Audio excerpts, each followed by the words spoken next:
Hello, it's Mary Beth Shaw, and I am here at my little journal table, and I'm going to work on a tiny little manila folder part. This is part of a journal I have going. I will do a video of the whole thing, but this is the other side that I did last weekend, and today I'm going to work on this spread. And I started out, like I frequently do, with some magazine parts. It gets me going in kind of a color scheme, I think, and I know that that's one of the things that I do like about it for sure, is to just randomly pull some colors. And I thought I was going to go for these deep blues, but now that I have them out, I'm kind of digging like more of a green thing, so I'm gonna use some green. This has been previously gessoed with just a light coat of gesso.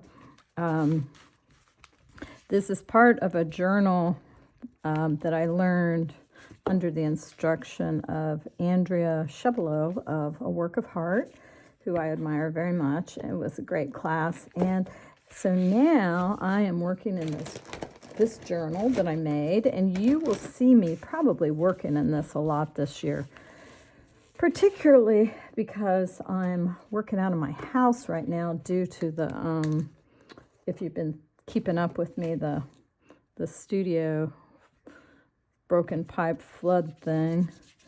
Now this is a big green, not big, I don't know, big dark, but it's yellow green, and it reads almost fluorescent, and I want to put it here kind of in the background so that I can collage around it, and a little bit over what I've already got down.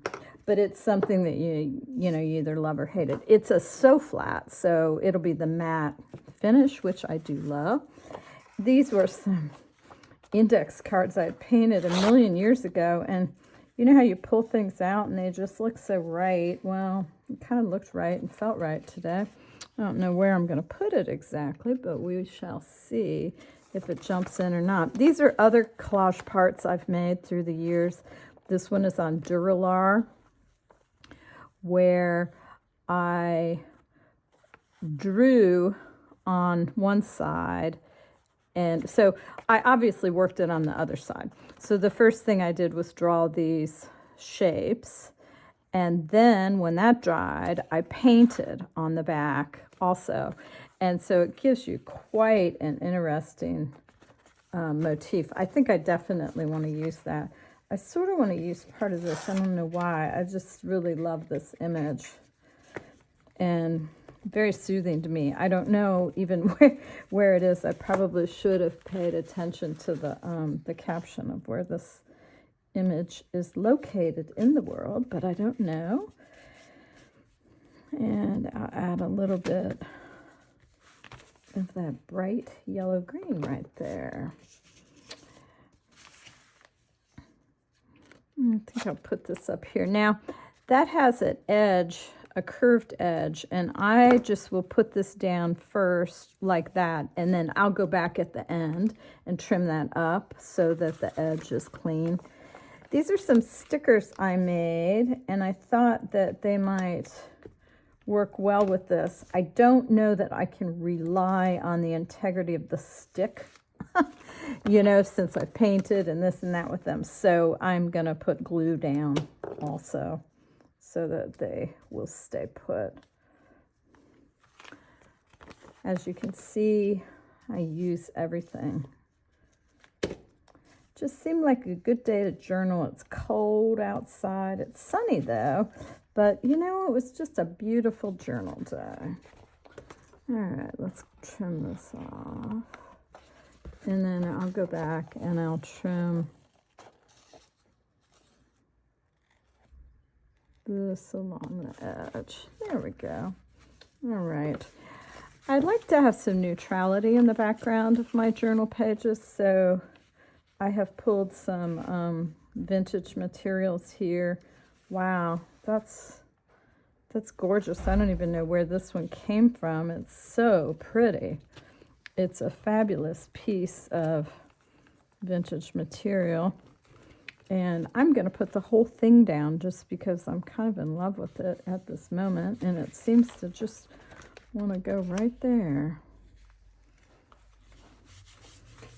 So beautiful. When I gather my materials for a journal spread or a piece of art or anything, typically I'm just thinking a little bit of color at the start. And as you can see, I have them all laid out around me. And, you know, it may or may not work out the way I think it will, but I just lay them out and then I start really trying to work with spontaneity, because I think that that's the best way for me to get kind of into the mode, right? These are some little store-bought samples. A local store's going out of business, and they were doing these grab bags that were fabulous, just kind of fabulous pieces of art or pieces of decorative papers that were maybe had bent edges and things like that. And I picked up several of these because they were really pretty. All right, this is heavy paper, so I'm reaching for my water bottle and I will spritz both sides of that. It just loosens up the paper and it allows it to be received a little bit better with the glue and so forth. These are old, so you never know what's going to happen as far as the writing. That's pretty stable though, so that's great. But that will, the spritz of water on the front and back of that will allow it to kind of grab the paper a bit better than it would otherwise. It makes a big difference. All right, here we go. Got a little bubble there. Let's get that to go away. Okay. I am going to get some Payne's Gray. This is Payne's Gray. It's a real deep blue. It's kind of a blue-black if you're not familiar with it. Color that I like very much. I'm going to put some of it here in the background with a stencil, because you know how I am with my stencils, right? And see how it blended with that the green yellow? It was nice. It made it a little bit of almost a deep green, so that's a nice unexpected result.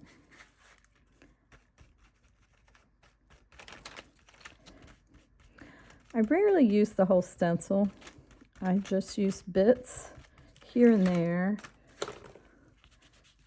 to add a little pattern, or in this case, I'm looking for direction. I'm adding direction. I was bringing here, then here. Now I need to bring it back around again, and I think that I will do that like here.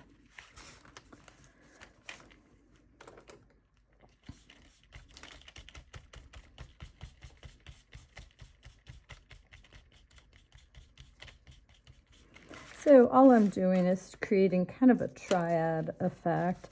Got a bit dark down here, so since it's still wet, I had a chance to pull that out, which worked well. I pulled it out with this damp baby wipe, and that was exactly what that needed in my humble opinion. Now, if you're a person who wants to write in your journals, you might be done at this point, and you could go back and put either some clear or some white gesso here so that you could easily add your journaling to it. I'm not quite there yet. I need to add a little bit more pattern and this and that before I'm ready to stop. I'm a little bit of, I guess, a more is more kind of girl, particularly with collage. I do love collage.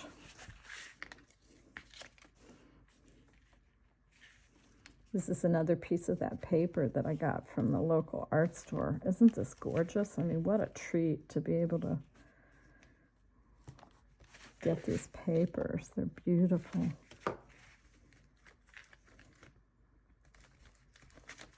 Okay, that gold adds quite a nice little effect there. And I'm probably going to want to put another little dab over here.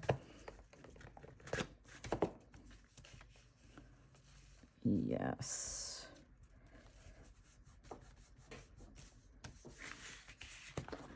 And again, with the trimming.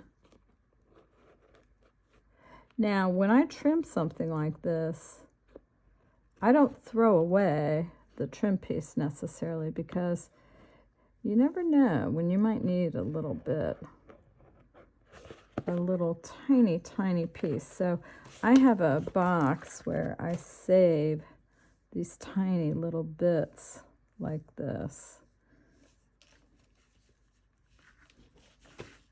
And you'll be surprised how they might jump in or be relevant. I had pulled this out and I don't know what I was thinking, because I'm not thinking it goes right now. Oh. Let's see. I like the idea of this down here. This is made from packing tape. It's a packing tape transfer from a magazine through a stencil. I know. It's crazy. I have to show y'all another day how to do that, because it's too complicated to explain at the moment, and I don't think you'd get it really unless you were seeing it, but it's a technique that Paula Phillips came up with. If you follow Paula, wildly talented lady, and she's also one of our stencil designers. But anyway, it's a really cool technique. And when you make these parts, these packing tape stencil transfers, it's a mouthful. Of course, you want to save them, and so that you can find places to use them later. Now, actually, it might have been more interesting to have something under that, so you have a part peeking through, but I really just liked the color bouncing off of this. So, I mean, it just works for me right there. So, all right. Let's see what else we have here.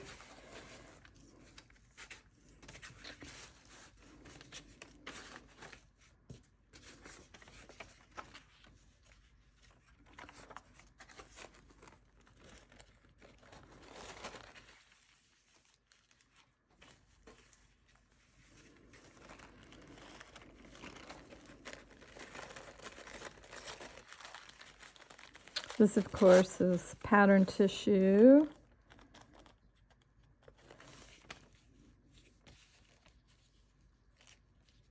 I like the like the idea of, ooh, I'm almost needing a new glue stick. We need to hurry up and finish before I run out of glue, right? All right. I like the idea of simplicity, but I don't want to use their whole logo, of course, so I just like the idea of their part of their word there.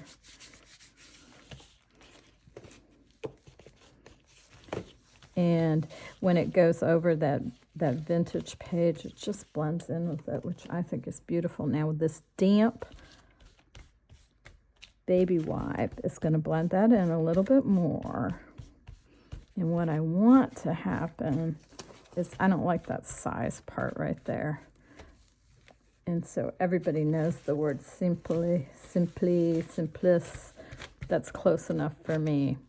You can fill it in, and in your brain, right? And so the baby wipe will just take off part of that tissue, which I really like. All right, let's see here. I think I'm going to use this stencil and add a few little marks around here. I'm looking for titanium white. And I'll grab a little bit of it. And yeah, I do still have enough in the sponge to get